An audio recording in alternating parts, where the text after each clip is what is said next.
आपकी विदेश नीति का कोई अता पता नहीं, बावजूद इसके आप एक बिल लेके आ रहे हैं जिससे कि अधिकारियों का हक छीनने और मारने का काम आप कर रहे हैं। मैं इस बिल के विरोध में हूं और जो अमेंडमेंट्स हमने दिए हैं उसको सरकार स्वीकार करती है और इसको बिल को सिलेक्ट कमेटी में भेजती है, तो इसका पूरा अध्ययन किया जाएगा। नेक्स्ट श्री मुजीबुल्लाह खान। और मैं बड़ी विनम्रता पूर्वक आपके माध्यम से सरकार से पूछना चाहता हूं, क्या उनकी मौत को आप शहीद का दर्जा भी देने को तैयार नहीं है? शर्म नहीं आती आपको? सीआरपीएफ के 40 जवान पुलवामा में शहीद हुए, उनके नाम पर घूम घूम कर पूरे देश में प्रधानमंत्री ने वोट तो मांगा, लेकिन उनको शहीद का दर्जा नहीं दिया। अति महत्वपूर्ण बिल पे मुझे अपनी बात कहने का मौका दिया। महोदया, आज पूरा देश इस संसद को देख रहा होगा।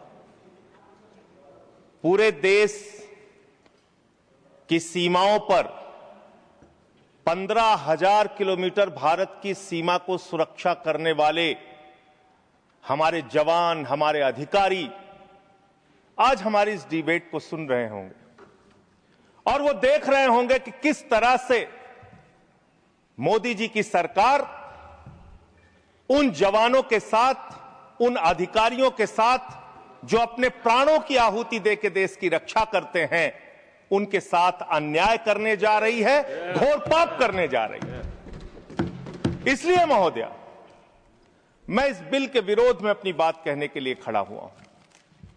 एक फिल्म आई थी बॉर्डर, उस फिल्म का गाना था, संदेशे आते हैं हमें तड़पाते हैं, जो चिट्ठी आती है तो पूछे जाती है कि घर कब आओगे। हम तो पार्लियामेंट का सेशन खत्म होता है घर जाते हैं, लेकिन हमारे वो जवान जो सीमाओं की रक्षा करते हैं वो घर नहीं जा पाते।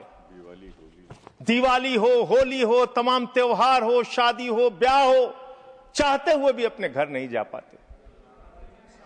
महोदया, देश की 15,000 किलोमीटर की सीमा की सुरक्षा ये सीएपीएफ के जवान और अधिकारी करते हैं। और मैं बड़ी विनम्रता पूर्वक आपके माध्यम से सरकार से पूछना चाहता हूं, क्या उनकी मौत को आप शहीद का दर्जा भी देने को तैयार नहीं है? शर्म नहीं आती आपको? आप हमारे जवान जो शहीद होते हैं सीएपीएफ के, बीएसएफ के, एसएसबी के, सीआईएसएफ के, सीआरपीएफ के, आईटीबीपी के, उनको शहीद का दर्जा भी नहीं देते। सीआरपीएफ के 40 जवान पुलवामा में शहीद हुए, उनके नाम पर घूम घूम कर पूरे देश में प्रधानमंत्री ने वोट तो मांगा, लेकिन उनको शहीद का दर्जा नहीं दिया। कितना बड़ा गुनाह आप उनके साथ कर रहे हैं। महोदया, मैं आपको बताना चाहता हूं कि पिछले 50 वर्षों में एक दो नहीं, तमाम कमेटियों ने सीएपीएफ के अधिकारियों के पक्ष में रिपोर्ट दिया, रिकमेंडेशंस दिया, सरकार से अनुरोध किया कि उनको उनका अधिकार मिलना चाहिए। और यह अधिकार क्या है महोदया? 2025 मई का सुप्रीम कोर्ट का निर्णय है जो कहता है cadre review with in 6 months, slowly reduce the deputation of IPS officers with in 2 years। ये सर्वोच्च न्यायालय का निर्णय है, कोई हमारे घर से निकला हुआ निर्णय नहीं मान्यवर। और ये सर्वोच्च न्यायालय का निर्णय महोदया, ये लोग बदल रहे हैं, ये पूरा देश आज देख रहा है इनको। इसके पीछे कारण क्या है? वो कहते हैं कि पे लेवल 10 पे गजेटेड ऑफिसर्स के रूप में आईपीएस भी भरते हैं, यूपीएससी का एग्जाम पास करते हैं, और जो सीएपीएफ के अधिकारी हैं वो भी पास करते हैं। इसके आधार पर निर्णय आया। और 6 जो अलग अलग कमेटियों की रिपोर्ट आई, 1970 में एलपी सिंह जो सेक्रेटरी एमएचए थे, उन्होंने कहा finding avenues of promotion for officers of the IPS can not be the overriding objective. It would be very harmful to the morale of the force if in or anxiety to put IPS officers as commandants, we were to deny promotion to experienced officers who have worked hard and proved themselves. फिर दूसरी report आई 66 से 77 में KF Rustam जी की first director general BSF। तीसरी report आई VG कानेतकर की 1966 में। फिर चौथी रिपोर्ट आई 2008 में IMM अहमदाबाद की। फिर पांचवी रिपोर्ट आई 2015 में 7th पे कमीशन की।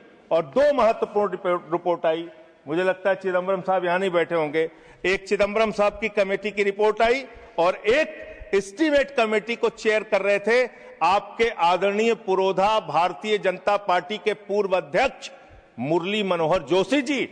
उनकी रिपोर्ट थी कि CAPF के अधिकारियों को प्रमोशन का वैसा ही मौका मिलना चाहिए जैसा कि IPS अधिकारियों को मिलता है। ये मुरली मनोहर जोशी और P चिदम्बरम जी की रिपोर्ट है। वो गृह मंत्री रह चुके हैं भारत सरकार के। इसके अलावा अब मैं इनकी शहादत के बारे में बताना चाहता हूं। उनकी संख्या जवानों की और अधिकारियों की 11 लाख है। CRPF 3,13,678, BSF 2,92,000, CISF 1,60,000, ITBP 89,000, SSB 97,000। ये इनकी संख्या है पूरे देश में। महोदया, इनकी शहादत जो हुई है आपको जानना चाहिए, पूरे देश को जानना चाहिए कितनी बड़ी शहादत है इनकी। CRPF के 62 जवानों ने अब तक अपनी 62 अधिकारियों ने अब तक अपनी शहादत दी है और सभी रैंक के अधिकारियों और जवानों को मिला दिया जाए तो 2290 अधिकारियों और जवानों ने अपनी शहादत दी है। BSF के 85 अधिकारियों ने अब तक अपनी शहादत दी है और 2014 सभी रैंक के अधिकारी और जवानों ने अपनी शहादत दी है। CISF के एक अधिकारी ने अपनी शहादत दी है और 126 सभी रैंक के जवान और अधिकारियों ने अब तक अपनी शहादत दी है। ITBP के 13 अधिकारियों ने अब तक अपनी शहादत दी है और 182 सभी रैंक के अधिकारी और जवानों ने अब तक अपनी शहादत दी है। SSB के 5 अधिकारियों ने अब तक अपनी शहादत दी है और सभी रैंक को मिला लिया जाए तो 51 अधिकारियों ने और जवानों ने अब तक अपनी शहादत दी। वीर गति को प्राप्त हुए, उनको तो शहीद आप मानते भी नहीं हैं। महोदया, मैं कुछ बड़े हमले जो देश में हुए उसको बता के, जब 2001 में भारत की संसद पे हमला हुआ, यह संसद अगर सुरक्षित है तो हमारे 19 CAPF के जवानों की बदौलत सुरक्षित है। 9 जवानों ने अपनी शहादत दी। मुंबई अटैक में 160 जवान और लोग अपनी शहादत दी। कश्मीर में 2014 में 20 जवानों ने अपनी शहादत दी। 2014 में वेस्ट बंगाल के एक्सप्लोजन में 2 जवानों ने अपनी शहादत दी। 2015 में 10 पुलिस फोर्स के लोगों ने अपनी शहादत दी। पठानकोट में 7 जवानों ने अपनी शहादत दी। 2016 में उड़ी अटैक में 19 जवानों ने अपनी शहादत दी। अमरनाथ के अटैक पे 7 जवानों ने अपनी शहादत दी। सुकमा अटैक में 9 CRPF के जवानों ने अपनी शहादत दी और 2019 में 40 CRPF के जवानों ने अपनी शहादत दी। पूरे देश में उनके नाम पे आपने वोट मांगा, लेकिन उनको शहीद का दर्जा आज तक नहीं दिया। महोदया, कब से इनका मामला चल रहा है और कितना खेल आपने किया इनके साथ? आप देखिए, 2010 में CRPF के एक असिस्टेंट कमांडेंट की भर्ती होती है, 15 साल में कोई प्रमोशन नहीं।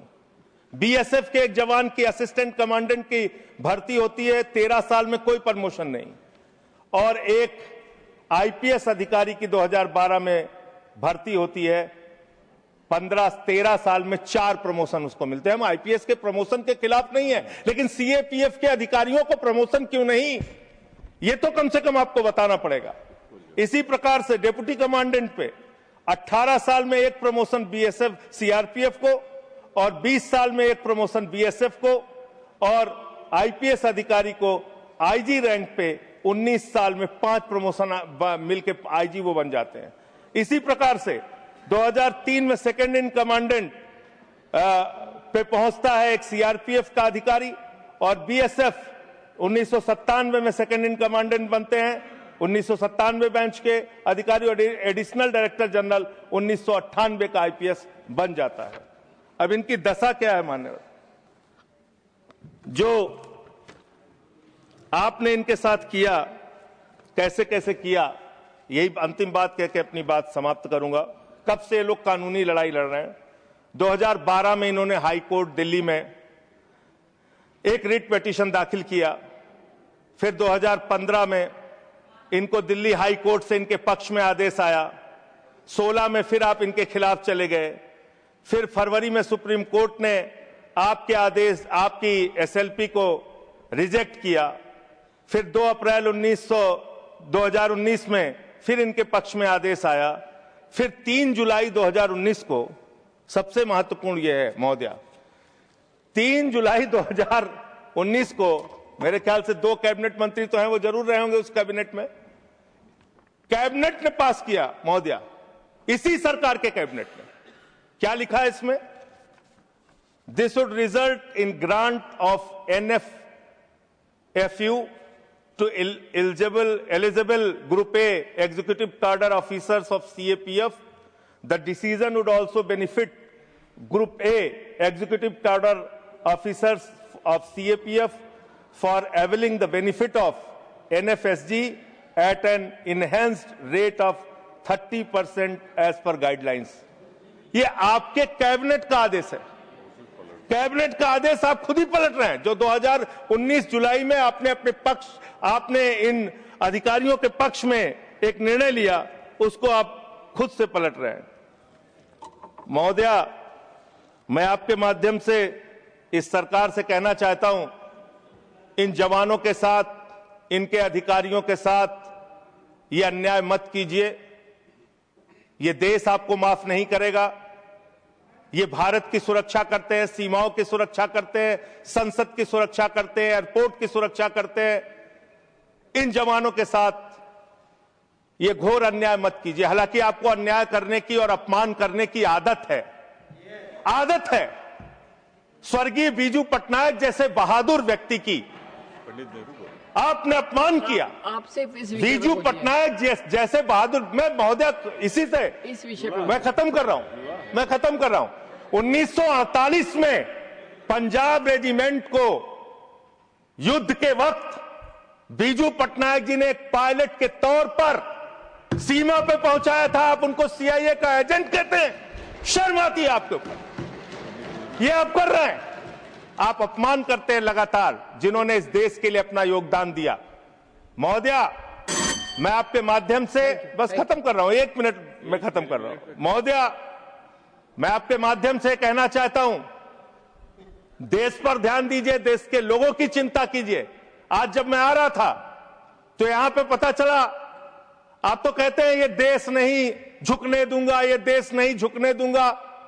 आपके लोग पंजाब के, हरियाणा के, राजस्थान के, रूस के अंदर फंसे हुए हैं सैकड़ों दिनों से, और आज तक आप उनको ला नहीं पा रहे हैं। देश की सुरक्षा के बारे में आपको ध्यान नहीं, विदेश नीति के बारे में आपको ध्यान नहीं, आपकी विदेश नीति का कोई अता पता नहीं। बावजूद इसके आप एक बिल लेके आ रहे हैं जिससे कि अधिकारियों का हक छीनने और मारने का काम आप कर रहे हैं। मैं इस बिल के विरोध में हूं, और जो अमेंडमेंट्स हमने दिए हैं उसको सरकार स्वीकार करती है और इसको बिल को सिलेक्ट कमेटी में भेजती है, तो इसका पूरा अध्ययन किया जाएगा। नेक्स्ट श्री मुजीबुल्लाह खान।